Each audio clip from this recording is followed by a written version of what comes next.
Hello,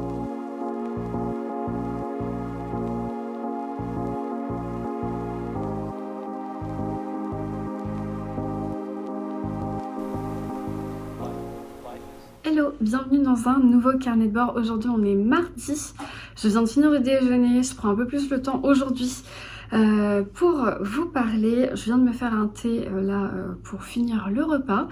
Il y a énormément de vent dehors aujourd'hui, il fait un peu frisqué, mais on a quand même la chance qu'il fasse très très beau en ce moment. Le printemps commence à s'installer et ça tombe bien parce que cette semaine, je pars à Biarritz. Comme vous l'avez sûrement vu dans le titre de ce nouveau carnet de bord, j'ai un séjour presse à Biarritz plus tard donc dans cette vidéo et j'ai déjà trop hâte. Donc dans 2 jours, je suis la première de l'équipe à partir et je vous raconterai ça un peu plus en détail plus tard.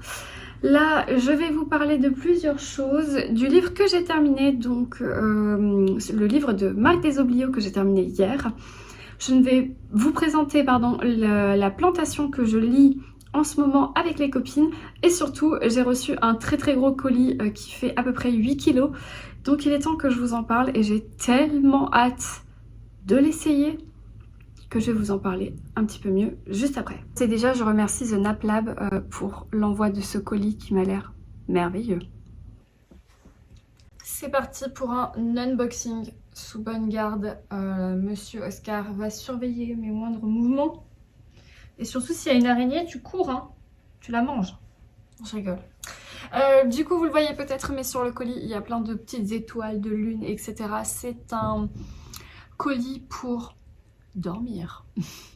J'ai plus ou moins des problèmes de sommeil et mes problèmes de sommeil se répercute sur mon temps de lecture parce que j'ai beaucoup de choses à penser dans mon travail, je suis une personne un petit peu anxieuse et du coup c'est vrai que quand The Nap Lab m'a proposé de recevoir ce qu'ils appellent une couverture pondérée, c'est-à-dire une couverture lourde, j'ai tout de suite accepté parce que clairement, le fait d'être tout le temps fatiguée m'enlève des heures de sommeil. Donc du coup, je suis saoulée, énervée, frustrée à cause de ça. J'en parle souvent avec Flo, avec Florence, Flo and Vooks. Je suis souvent fatiguée et je dors mal parce que je fais que réfléchir. Et voilà, c'est peut-être une des solutions, ce n'est peut-être pas une des solutions. Mais la collab est super fun et en plus, du coup, si ça me plaît, et ben vous aurez un petit code promo si vous voulez essayer également. Qu'est-ce que c'est qu'une couverture pondérée? Je vous fais un récap vite fait, mais je vais pas vous saouler avec ça. Simplement, si ça vous intéresse, vous pouvez regardez, sinon je vous laisse passer ce petit passage. Une couverture pondérée, c'est une couverture qui a des micro-cristaux à l'intérieur de ses fibres pour alourdir le poids. Et en fait, c'est une couverture que tu viens poser sur ta couette, si tu as un grand lit ou si c'est juste pour une personne, tu peux le remplacer comme une couette. Et en fait, souvent, moi j'aime bien avoir du poids, même l'été par exemple quand j'ai chaud. J'aime bien avoir quand même quelque chose sur moi pour dormir et apparemment c'est prouvé que ça améliore le sommeil et ça détend. Donc voilà, je vous donnerai mon avis quand je l'aurai essayé. En tout cas maintenant j'ai trop hâte et je me dis que si je peux passer 2 bonnes nuits de sommeil avant de partir à Biarritz, ça peut être franchement pas mal. Donc je vais la déballer parce que je ne sais pas trop à quoi ça ressemble. J'ai ici un paquet blanc qui est scotché, c'est parce que c'est une housse de couette qui va avec. Et la couette est là-dedans, ça tient dans un petit carton comme ça, tac. Donc franchement, vous pouvez le recevoir à la maison. Après c'est lourd, ça fait quand même 8 kilos, puisque vous pouvez choisir en fait le poids de votre colis, enfin de n'importe quoi, le poids de votre couette. Et vous avez un petit test sur le site de The Nap Lab pour savoir quel poids correspond à votre lit idéal, notamment selon votre corpulence. Voilà, donc je l'ouvre vite fait avec vous et ensuite je repars bosser. Voilà, parce que sinon Émilie va rester toute seule toute l'après-midi au travail. Et quand même. Donc ça c'est la housse de couette, je pense que c'est une housse de couette blanche. Là par contre comment ça s'ouvre? Je pense que ça s'ouvre, tac, comme ça, ok.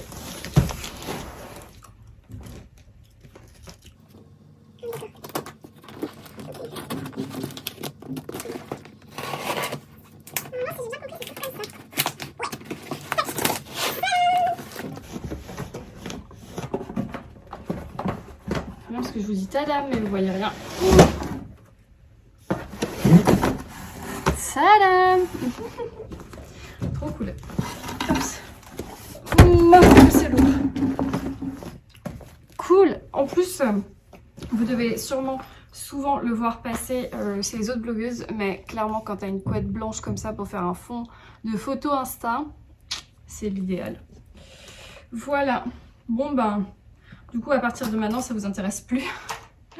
Mais je vais aller tester ma couette. Non, je vais surtout l'ouvrir, la déballer, l'aérer un petit peu, peut-être la mettre dehors pour qu'elle s'aère et qu'elle sente pas trop, je sais pas moi, le neuf. Et surtout, je vais aller laver cette petite housse de couette. Tac.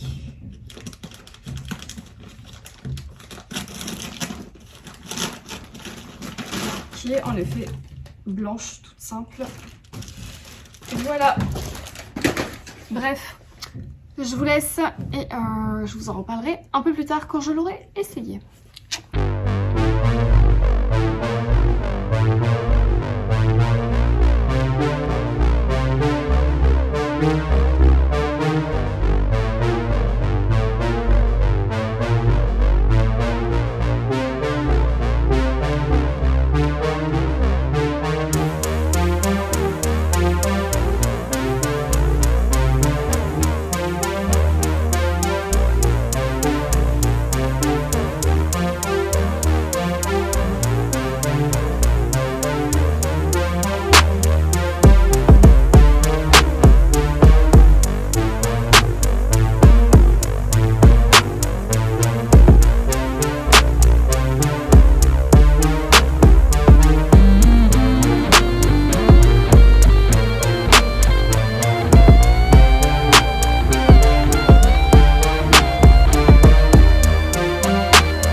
Mercredi et je suis en train de faire du dog sitting.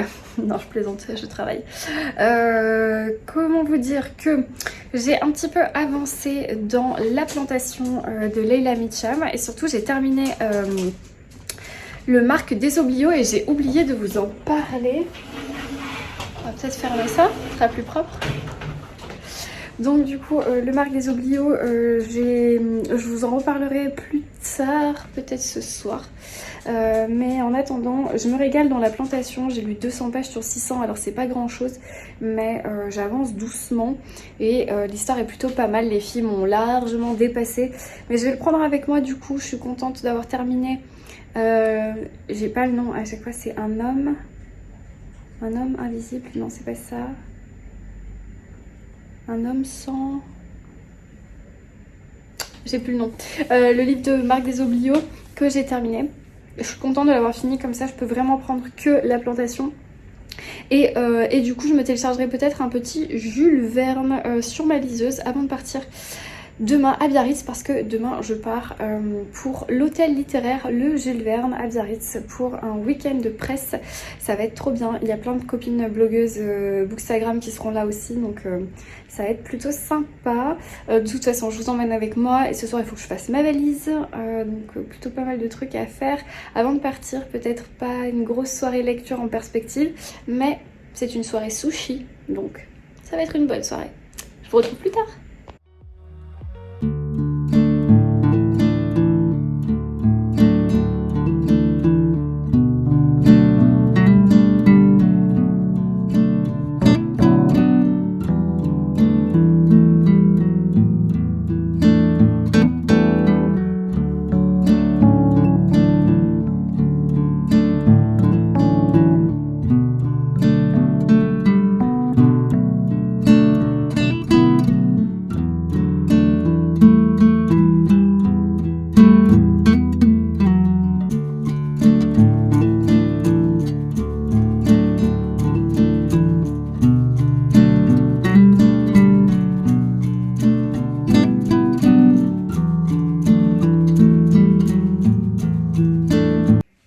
On est toujours mercredi, je suis rentrée chez moi, j'ai ma vidéo YouTube qui charge dans mon salon, donc du coup ça fait un bruit de ventilation, c'est pas terrible.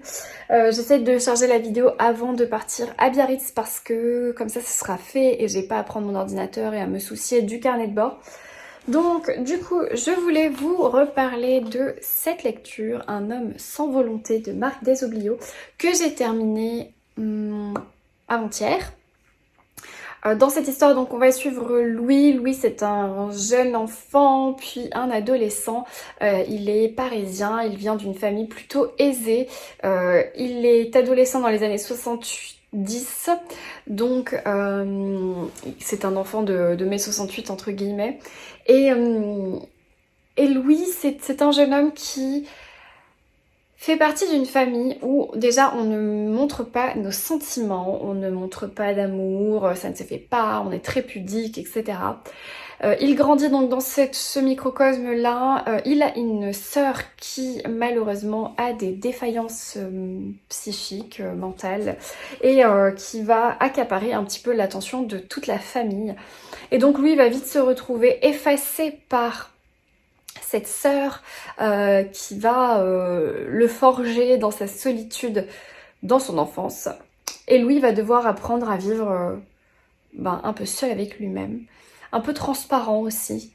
Il a tendance à s'effacer, mais à garder toute la dureté qu'il a en lui, au fond de lui. Il va faire la rencontre d'un ami qui est russe, qui s'appelle Dimitri, si je dis pas de bêtises, qui va lui ouvrir les yeux sur ce qu'est une famille. Mais au lieu de lui apporter beaucoup de douceur, finalement, il va lui apporter une lumière et qui va lui permettre de comparer sa vie à lui. Il va aussi faire des rencontres féminines, une jeune femme d'abord, puis une autre, etc., etc. Et c'est là où Louis va beaucoup se chercher. Il va faire des erreurs, il va faire des mauvaises rencontres ou des bonnes rencontres. Et en fait, à partir de là, l'auteur, lui, il va tisser sa toile d'araignée et on va suivre plus ou moins les autres personnages, un peu de leur côté, notamment les jeunes filles.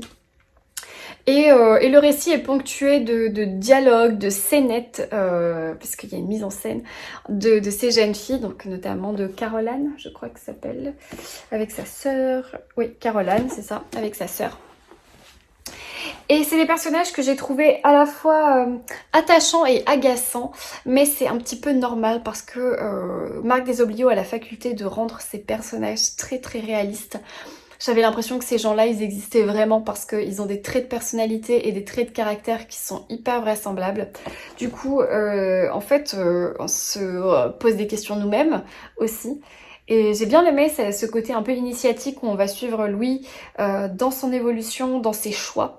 À plus d'un moment, j'ai voulu le secouer, j'ai voulu lui dire « Mais pourquoi tu fais ça ?» J'étais énervée contre Louis, je voulais pas qu'il fasse ces choix-là. Et on a envie de le guider, on a envie de le prendre dans nos bras. Et voilà, Louis, c'est un personnage que j'ai trouvé attachant et insupportable en même temps. Caroline aussi. J'ai beaucoup aimé ce personnage parce qu'il est complexe. et j'ai aimé ses traits de personnalité. Mais d'un autre côté, elle m'énervait. Donc voilà, donc tout ça pour vous dire que si l'auteur est capable de me donner ces sentiments-là, c'est qu'il écrit vraiment bien. Les chapitres sont courts, c'est assez aéré, il y a quand même pas mal de dialogues. Au niveau immersion, on est complètement dans Paris. J'ai trouvé que ça c'était très bien fait aussi. On sent que l'auteur, il est soit parisien, soit il y a habité. On a vraiment une ambiance cinématographique, enfin une immersion complète dans la petite bourgeoisie parisienne, si je peux appeler ça. Et voilà, donc c'était un bon roman, franchement une bonne lecture. Le clin d'œil au début à Un été anglais, j'ai trouvé ça fun. La fin n'est pas celle que j'aurais souhaité, parce que voilà, je ne voulais pas ça, mais bon, c'est pas grave. C'est une fin qui est vraie en fait, on a l'impression que c'était... Ok, c'est comme ça. Mais la vie, c'est aussi comme ça. Donc du coup, c'est un choix de l'auteur. Ça aurait pas été le mien, mais c'est cool. Voilà, donc j'ai terminé ce livre-là, Un homme sans volonté. Vous retrouverez ma chronique complète sur le blog, puisque j'ai écrit une petite chronique sur le blog et aussi sur Instagram, bien sûr. Voilà pour la parenthèse. Et du coup, je reprends ma lecture de La plantation de Leila Mitcham. Donc je suis page 180. Et ben j'avance, voilà. Je vous ai dit tout à l'heure que j'avais lu 200 pages, mais non, je suis page 180. À moins que j'ai mis mon marque-page n'importe où parce que je m'endormais, ce qui n'est pas impossible. Donc je vais reprendre cette histoire que je trouve plutôt sympa. Au début, j'avais un peu peur que ce soit un peu trop les défenseurs des droits de l'homme. J'avais peur que ça sonne faux parce que c'est dans la tendance d'écrire des livres comme ça, enfin... Alors que ça existe depuis la nuit des temps. Mais en fait non. En fait non, on est plus sur une fresque familiale où le personnage de Julia a cet aspect-là de sa personnalité et du coup je trouve que c'est un sujet qui est plus profond puisqu'il est plus humain. C'est pas un espèce de sujet à la mode qu'on a essayé de ressortir sur une fresque historique. Non, je trouve que là c'est bien plus intéressant puisque c'est vraiment la mise en scène d'un personnage en particulier. Et c'est qui rend l'histoire vraie. Vraiment l'histoire plus vraisemblable, très historique mais très réelle. Donc j'aime bien. J'aime bien. Les décors sont sympas aussi. On est vraiment dedans. C'est quand même très très historique. Donc si vous aimez pas l'historique, si vous aimez pas trop les sagas familiales, c'est pas votre truc. Pour l'instant, ils disent d'ailleurs que c'est un peu passionnant et émouvant. Le émouvant, je l'ai pas du tout pour l'instant. J'aime bien. Je suis bien dedans. Je suis bien dans ma lecture, je suis bien dans l'histoire, j'aime les personnages, mais je ressens rien pour l'instant. Ouais, j'ai pas d'émotion. J'aime beaucoup le personnage de Julia pour l'instant. J'aime beaucoup le personnage de Jérémy aussi. Je pense que c'est un personnage qu'il faut que je creuse, enfin qu'on va creuser et il a encore des choses à nous apprendre. Mais pour l'instant, je ressens rien. Je suis ni triste ni contente des choix des personnages pour le moment. Des choix de vie qu'ils font. Donc, à suivre. Voilà. Pour l'instant, c'est une bonne lecture. Voilà, tranquillement. Et ce que je ne savais pas, c'est qu'en fait, c'est le préquel des Roses de Somerset. Parce que Les Roses de Somerset est sorti avant ce livre, dans l'ordre de publication des romans. Mais La plantation se place avant Les Roses de Somerset dans la chronologie de l'histoire. Donc, je sais pas si vous comprenez ce qu'est un préquel. Donc celui-là, ça se passe avant dans l'histoire, mais le livre est paru après Les Roses de Somerset. Mais les copines trouvent que c'est plutôt bien, voire très bien. Elles l'ont quasiment soit avancé, soit terminé. Je crois que Magdalena l'a terminé. Florence est quasiment à la fin. Angie, la pauvre, elle est malade, donc elle ne peut pas beaucoup lire. Mais moi, ça m'arrange parce que ça me laisse le temps. C'est horrible de dire ça. Moi, ça m'arrange parce que ça me laisse le temps de les rattraper. Et elle parle déjà de se procurer Les Roses de Somerset, donc je pense que mon avis risque de changer d'ici la fin du roman. Voilà pour mes lectures, je vais vous laisser parce que là il est temps que je fasse ma valise pour partir à Biarritz. Et il faut que je prenne un maillot de bain, oui, vous verrez pourquoi. À plus.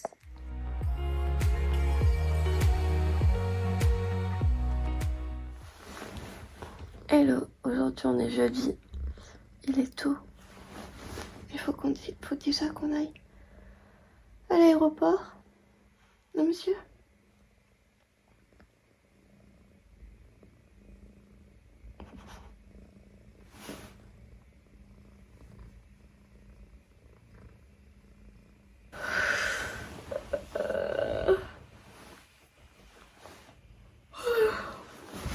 Let's go.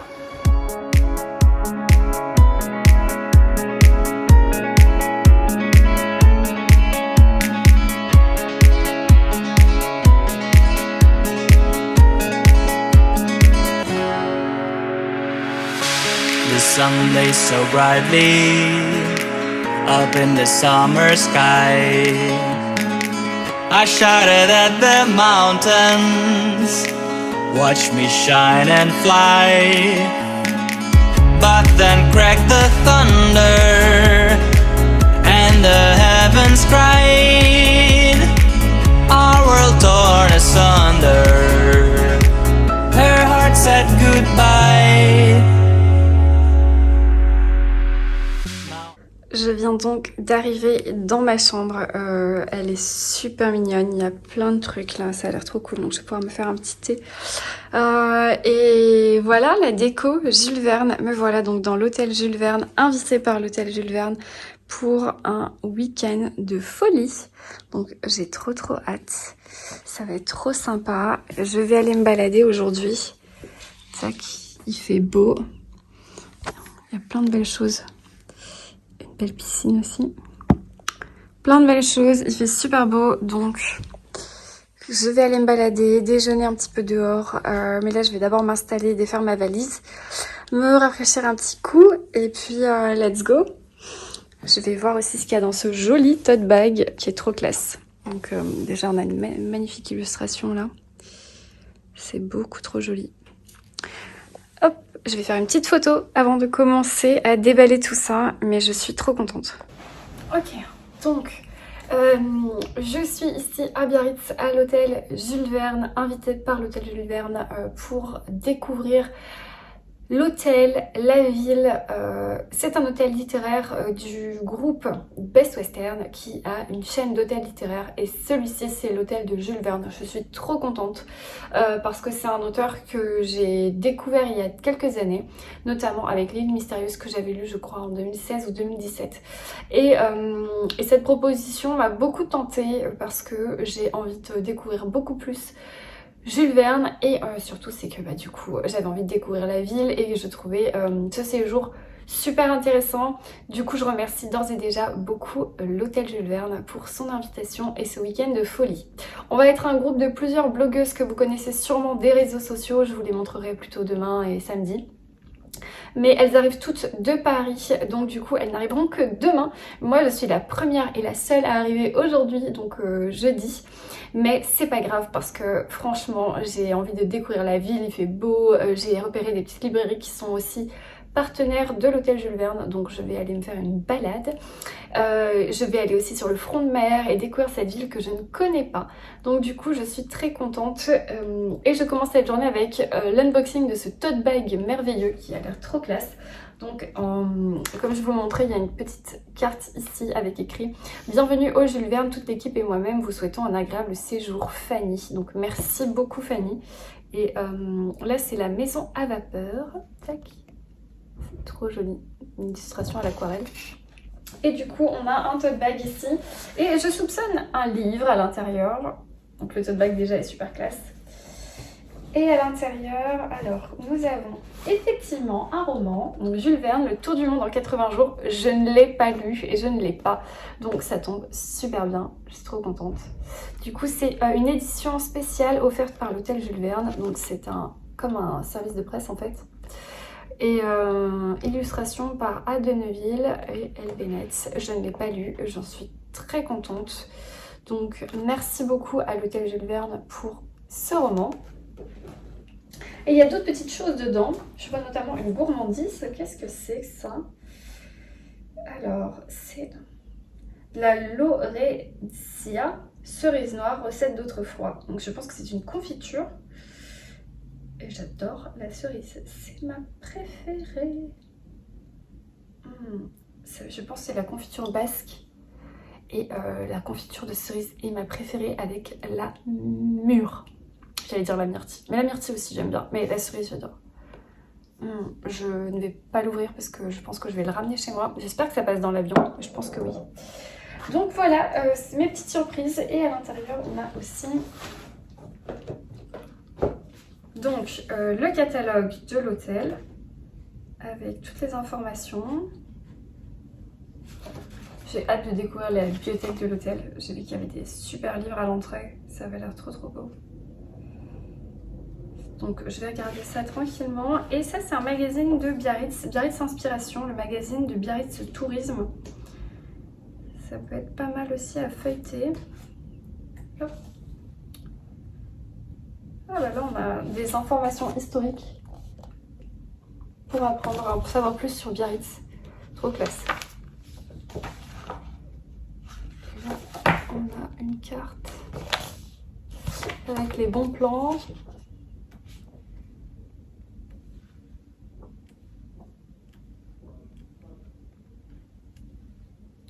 Pas mal.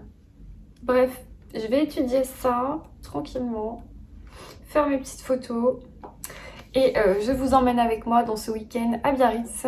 J'espère que ce carnet de bord vous plaira et que vous aimerez suivre mon aventure. A plus! Standing in our ashes, feeling the sunshine once again. I move to the horizon, feeling the sunshine. Est-ce qu'on en parle de cette porte de salle de bain? Beaucoup trop classe. J'adore.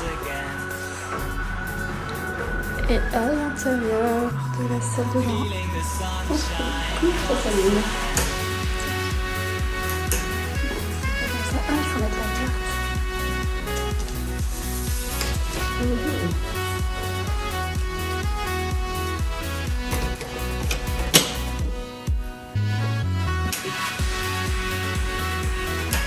Ah, c'est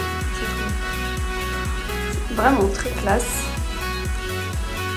On a des petits produits. Ah, on va être bien. Ça va être sympa. Cool. On va éteindre ça. Ah, tout est allumé. D'accord. Je vais retirer la carte. Ce sera plus simple. And fly, but then crack the thunder, and the heavens cried, our world torn asunder. Her heart said goodbye. Now I'm standing in our ashes, feeling the sunshine once again. I move to the horizon, feeling the sunshine once again. Feeling the sunshine once again. Feeling the sunshine once again.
Hey, je viens de rentrer à l'hôtel après mon escapade.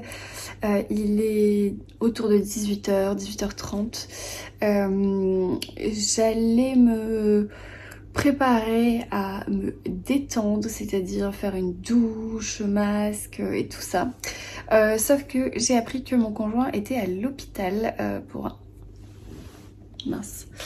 un accident mineur et du coup en fait j'ai plus trop la tête à ça, donc je sais pas trop quoi faire. Là je traîne sur mon téléphone. Alors c'est rien de grave, ça nécessite pas du tout que je rentre, mais voilà, j'aime pas trop. Donc je vais vous montrer ce que j'ai acheté à la librairie parce que j'ai craqué sur 2 petits livres qui vont rejoindre ma palle, qui sont très dans le thème du voyage, donc ça peut vous donner des idées. Puis je suis vraiment en mode voyage, en mode détente, chill. Voilà, je me suis arrêtée à la supérette qui est pas très loin de l'hôtel. Je me suis pris des petites tisanes et des petites choses à grignoter aussi. Donc je vais peut-être me faire un espèce de goûter apéritif, voilà, un petit encas. Essayer de me détendre et d'attendre que mon conjoint sorte du bloc pour avoir des nouvelles. Et essayer de penser à autre chose. Voilà, bon, sinon j'ai quand même hâte d'être à demain, de voir les copines et de commencer les activités organisées par l'hôtel. Voilà, donc à plus. Je suis arrivée il y a quelques heures et il y a déjà un bazar monstre par ici, donc je vais ranger ça. Donc du coup je voulais vous montrer ce que j'ai pris. J'ai pris ce roman de Goyarda Sapienza, c'est une de mes autrices favorites, enfin du moins L'Art de la Joie est un de mes romans préférés de tous les temps. Je n'ai jamais lu encore d'autres Goyarda Sapienza, mais j'en ai 1 ou 2 autres déjà dans ma palle. Celui-ci me disait bien, donc je vous mets le résumé ici. Ça parle d'amour, ça parle de Positano, d'amitié et de l'autrice parce que tout ce qu'elle écrit est quand même très... en rapport avec sa vie, avec son vécu. C'est une genre de semi-biographie, donc voilà, sous forme de roman. C'est disponible chez Le Tripode, et ça c'est du coup l'autrice que vous voyez là. Donc c'est un petit roman, il doit faire quoi, 200 quelques pages, 300 pages peut-être. Bon, ça c'est une petite partie de sa biographie, 217 pages. Voilà, ensuite comme vous le voyez, j'ai pris une carte postale trop mignonne. Souvenir, un marque-page, vraiment voyage, avec des petites inscriptions là.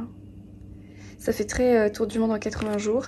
Et un incontournable, voyage de Stefan Zweig. Je crois que c'est un recueil de nouvelles. Oui, c'est ça. C'est un recueil de nouvelles de plusieurs voyages. Donc je crois vraiment que ça va me plaire ça. Je vous laisse faire pause, mais voilà, ce recueil consacré au voyage qui rassemble 17 récits publiés essentiellement dans les journaux ou dans des revues entre 1902 et 1939, qui nous fait pénétrer plus avant dans l'œuvre de l'écrivain autrichien, mais aussi dans son univers intérieur. Je crois que ça va beaucoup me plaire aussi. On est à moins de 200 pages, et ici, Monsieur Zweig, le grand Zweig. Je n'avais pas cet ouvrage. Donc voilà mes petits achats du jour qui vont aussi être complétés par ça que j'ai reçu de la part de l'hôtel. Donc on est sur un bon butin de premier jour. Je suis très contente. J'aime beaucoup ce que je découvre ici à Biarritz. Donc voilà, j'ai hâte de me pencher sur tout ça. Et sinon j'ai quand même réussi à lire un petit peu, que ça soit en terrasse pour le déjeuner ou quand j'ai été prendre un café tout à l'heure. Donc pour rappel, c'est ma My Book Case. C'est une pochette qui s'ouvre complètement comme ça avec des élastiques. Bon, moi j'ai un masque. Et du coup, je suis toujours dans ma lecture de Leila Mitcham, La Plantation, et j'en suis à la partie 3, page 354. Donc j'ai lu à peu près 150 pages depuis hier.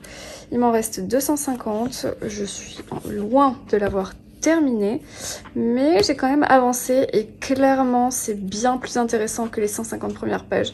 Je suis vraiment beaucoup plus dans l'histoire, je trouve les personnages beaucoup plus attachants et beaucoup plus intéressants. Donc franchement le début ne lui fait pas honneur parce que c'est bien plus intéressant après. Et les copines m'ont dit que les événements allaient encore s'enchaîner par la suite. Donc j'ai hâte de continuer ma lecture. Je voulais faire une soirée lecture ce soir, mais bon, on va voir un petit peu comment va s'articuler ma soirée. Allez, je vous retrouve plus tard. Après une petite douche et je me suis séché les cheveux là, je me suis rhabillée. Je vais aller manger en bas à l'hôtel parce que j'ai pas du tout envie de sortir finalement. Je vais attendre que mon conjoint me rappelle, donc je vais essayer de manger un petit truc en bas de l'hôtel, enfin en bas au restaurant de l'hôtel. Et voilà, moi ça me permettra de découvrir un petit peu plus ce que propose en service l'hôtel Jules Verne. Allez, on y va. À plus. The sun lays so brightly up in the summer sky. I shouted at the mountain. Finalement, il n'y avait pas de restaurant dans l'hôtel, donc j'ai commandé un Uber Eats et je me suis commandé un pad thai. Et en fait, j'ai pris un supplément avec un petit truc, mais je pensais... C'est un supplément de nouilles et tofu, mais je pensais qu'ils allaient me rajouter un petit peu de trucs là-dedans, mais en fait, non. Et du coup, j'ai beaucoup trop à manger. Oh, c'est colossal. Bon, bref, bon appétit moi-même. Hello, on est vendredi matin, je me réveille. Je me suis fait un petit thé. J'ai pas très bien dormi, du moins j'ai mis beaucoup de temps à m'endormir. J'ai pas très bien dormi. C'est pas à cause de l'hôtel ou des draps qui sont fort confortables, loin de là. Simplement des pensées négatives suite à l'accident de mon conjoint qui m'ont un petit peu, voilà, empêché de dormir. Hier j'ai quand même pas mal lu, donc La plantation de Leila Mitcham, j'en suis là. J'ai lu 150 pages hier. Du coup là je suis page 420, il m'en reste 180. Est-ce qu'il en fait 600? Oui c'est ça. Il m'en reste 180. Donc j'espère les finir ce week-end, enfin là, durant mon séjour à Biarritz, sachant que je vais quand même lire ce soir, peut-être un petit peu. Lire dans l'avion demain et voilà, je pense que ça suffira. Dans cette histoire, on va suivre toujours Jessica qui est... donc déjà on est en Caroline du Sud en 1835 et on va suivre Jessica et Silas, c'est deux personnages importants dans le roman. Notamment Jessica, c'est une jeune fille qui au tout début du livre a 18 ans. Et elle vient d'une famille de riches propriétaires d'une plantation de coton en Caroline du Sud, voilà. Et en fait, elle est abolitionniste, c'est-à-dire qu'elle ne veut plus que les esclaves soient traités comme des esclaves, mais soient libres, en fait, soient affranchis. Et donc, dès son jeune âge, elle va commencer à transgresser les règles au niveau de sa famille, au niveau de toutes les familles de planteurs de la région, et elle va essayer de sauver des esclaves, de les cacher, des esclaves fugitifs, de les faire passer dans le nord, enfin voilà. Et en gros, elle fait un peu trop de vagues pour la Caroline du Sud. C'est pourquoi on va essayer de s'en séparer.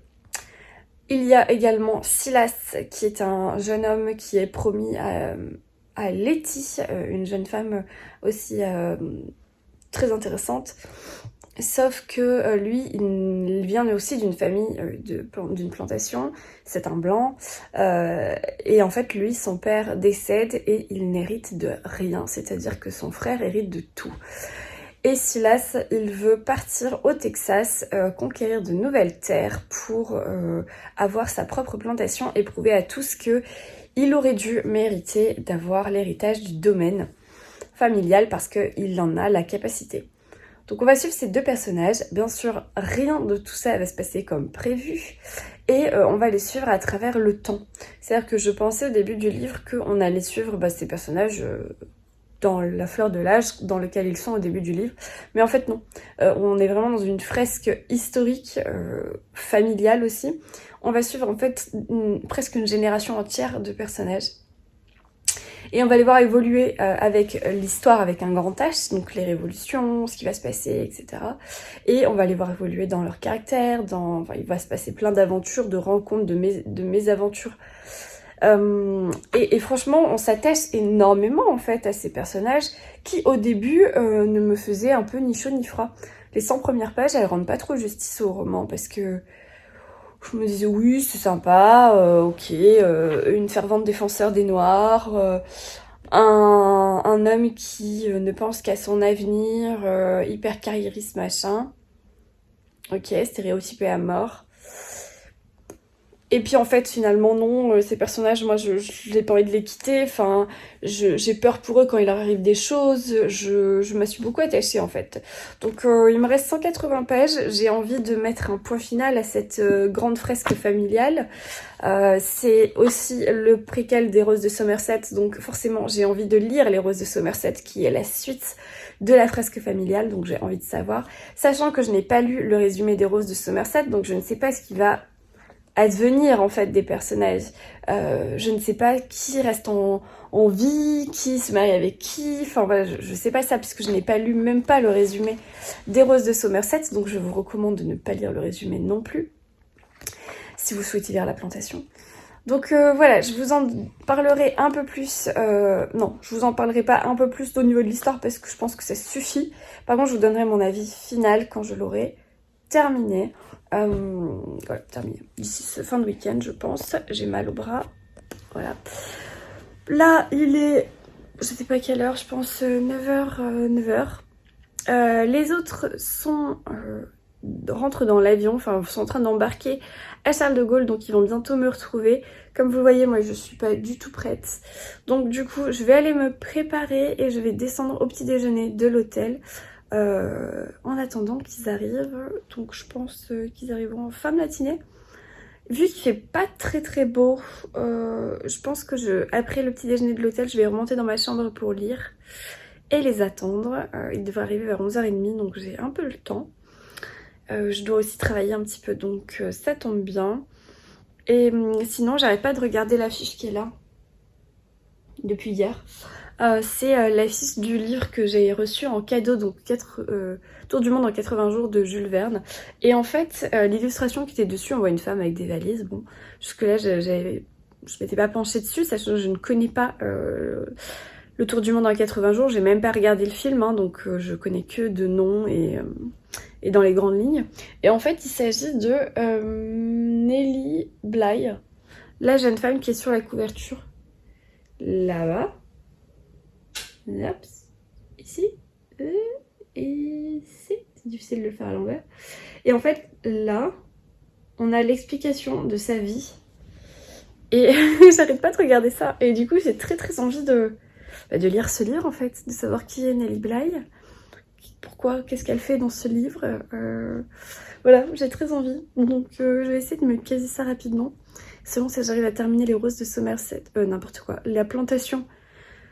Rapidos, c'est pas impossible que je me lise Jules Verne juste après, puisque en fait j'ai décidé de ne pas respecter mon planning de lecture du mois d'avril, parce que j'ai pris beaucoup de retard, donc ça a plus grand sens. Je vais simplement lire, dans le mois d'avril, je vais quand même lire Madame Bovary et La ligne verte de Stephen King. Pour les autres, on verra si j'ai envie de les lire ou pas. Mais ça me dit bien. Bref. Je vous emmène avec moi tout à l'heure dans Biarritz parce qu'on a des activités de prévues avec la team. Donc ça va être trop chouette. J'ai hâte. Donc je vous emmènerai et je vous raconterai tout ça en fin de journée. En espérant que le soleil revienne. À plus. Bon, j'ai fait mes essais. Normalement ça c'est ma tenue pour ce soir.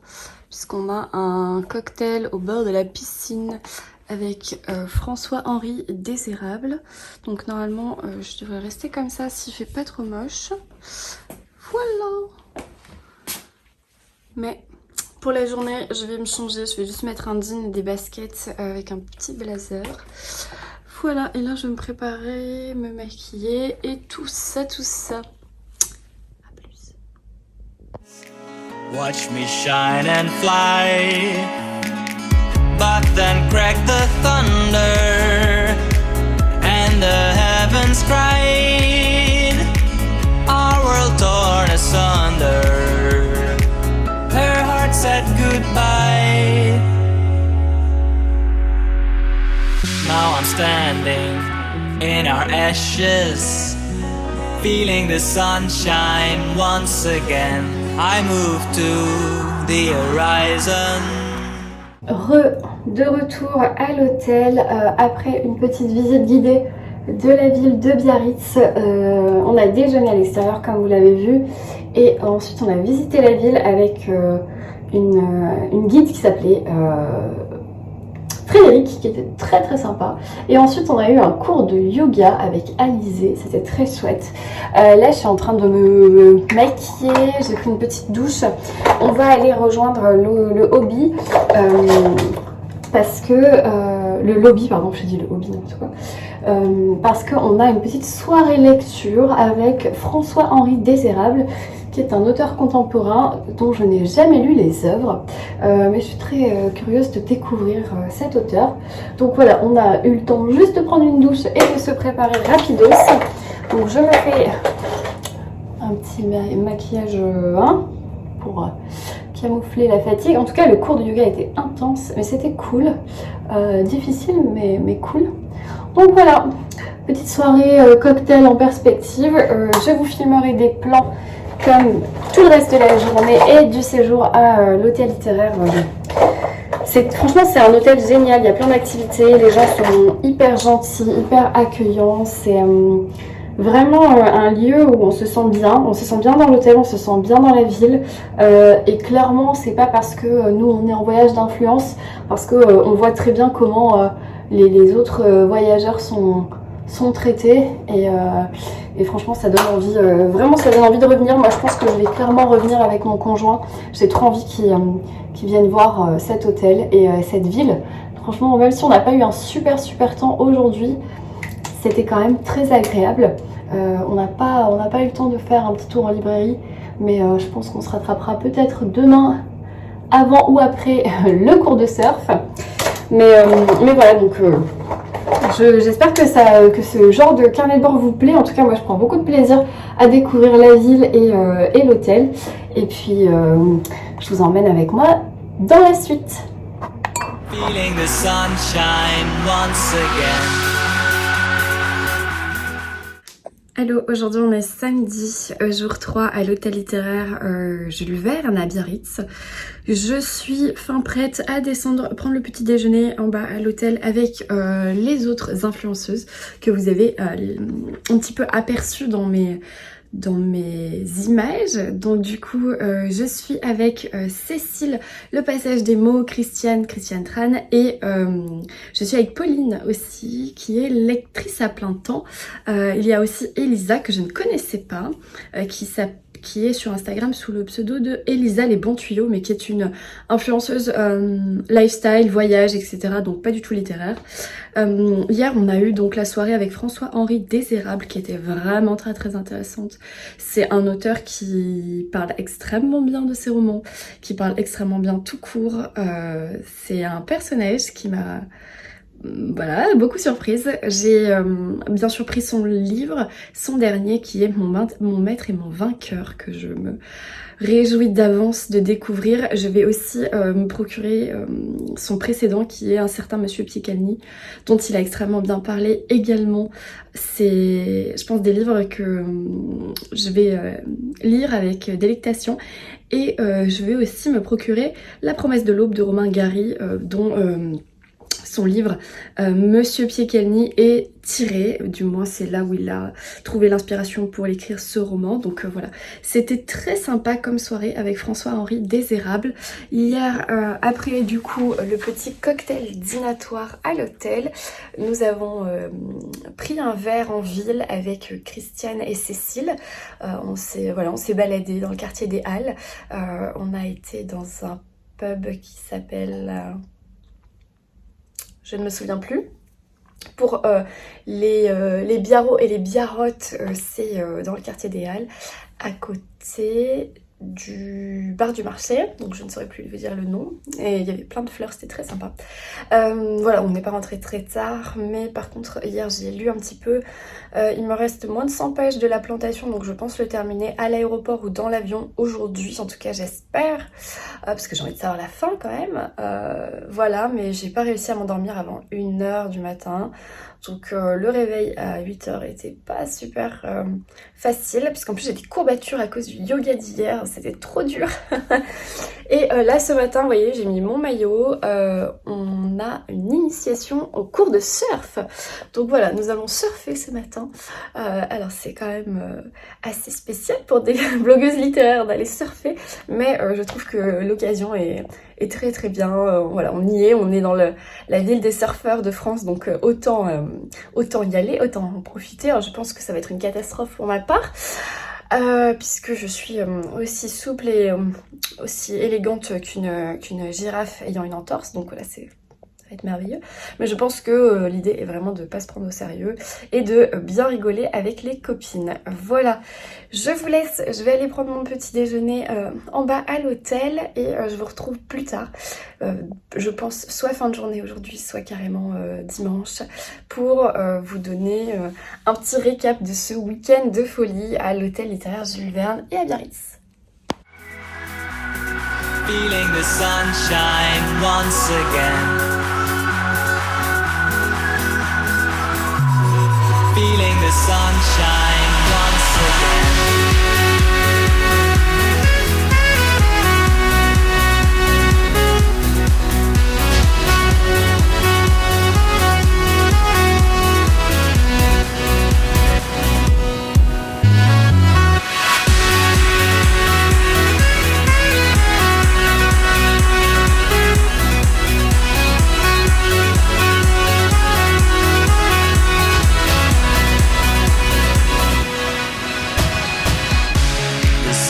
So brightly up in the summer sky, I shouted at the mountains.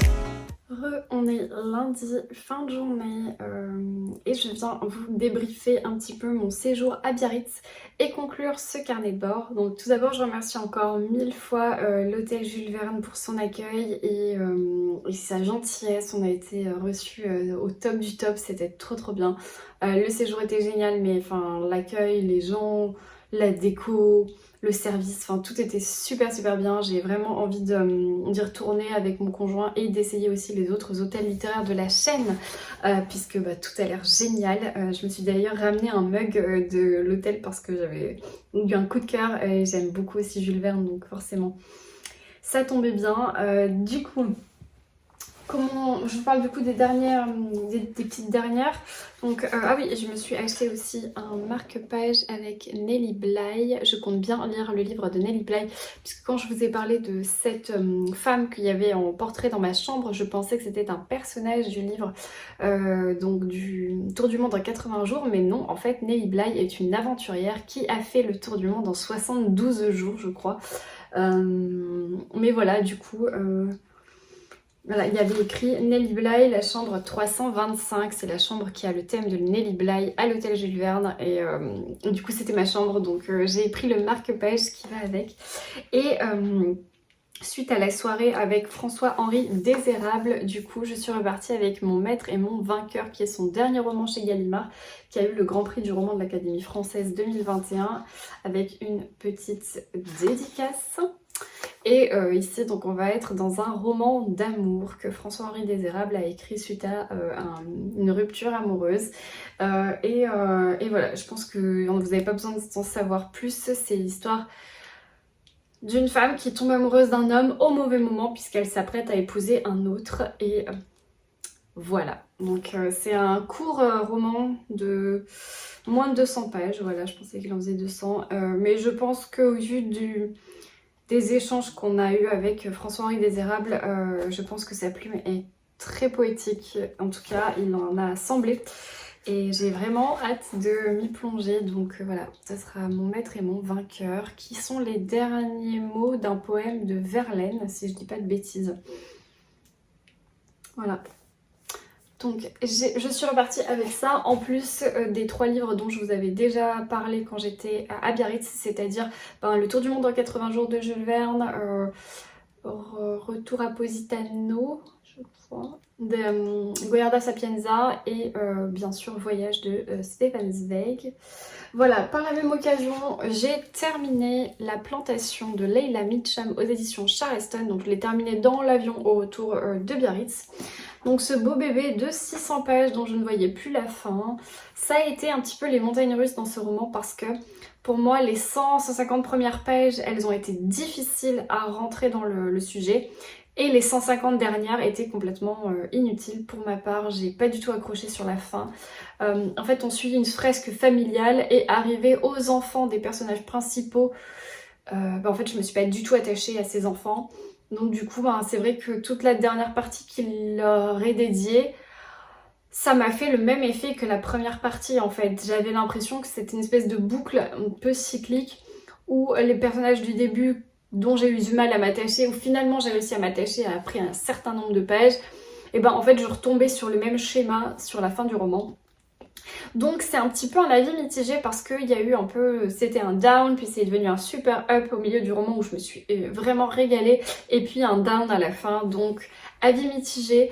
Globalement j'ai bien aimé ma lecture, j'ai passé un bon moment, j'ai aimé le sujet, j'ai aimé les personnages, enfin les personnages principaux du moins. J'ai aimé la plume, j'ai aimé la traduction, j'ai aimé que ce soit des chapitres courts, j'ai aimé qu'on avance dans le temps, qu'on fasse face aussi à pas mal de sujets politiques, qu'on fasse face à des sujets économiques. Ici le gros sujet c'est la ségrégation. D'ailleurs je me suis trompée dans un dernier carnet de bord, je vous ai parlé d'apartheid, mais c'est pas l'apartheid, c'est la ségrégation ici. L'apartheid, on m'a expliqué que c'était en Afrique du Sud et que la ségrégation c'était en Amérique. Si j'ai bien retenu la leçon. Mais ici, donc voilà, c'est vraiment le problème de l'esclavage, le problème des noirs et de la traite noire vis-à-vis des blancs, et de la défense de ses droits, de l'évolution dans l'histoire avec un grand H, d'une fresque familiale, de planteurs, du Texas, etc., etc. Donc globalement, j'ai beaucoup aimé. Mais d'un autre côté, je peux pas vous dire que c'est eu un coup de cœur parce que franchement, il y a des passages que j'aurais pu survoler, mais très très vite. Donc avis mitigé pour La plantation, je ne sais pas si je lirai Les Roses de Somerset, j'avais très envie de les lire au milieu du livre, mais du coup vu que je ne me suis pas attachée aux derniers personnages, donc qui potentiellement sont les premiers personnages des Roses de Somerset puisque La plantation est un préquel, je sais pas si vous comprenez mon schéma, donc je sais pas, peut-être si les copines le lisent je le lirai, mais je vais pas me précipiter en tout cas pour le lire. Voilà, c'est tout pour ce carnet de bord. J'espère qu'il vous a plu, que vous avez trouvé ça intéressant et moi j'ai trouvé ça génial, passionnant, extra, en tout point. C'était super chouette comme séjour, c'était une super expérience, donc je remercie 1000 fois Valentine qui a organisé tout ça et encore une fois le groupe des hôtels littéraires pour m'avoir conviée à ce séjour. Voilà. Je vous laisse, je vous souhaite un très bon week-end, une très belle semaine, de merveilleuses lectures et je vous dis ciao. Watch me shine and fly, but then crack the thunder.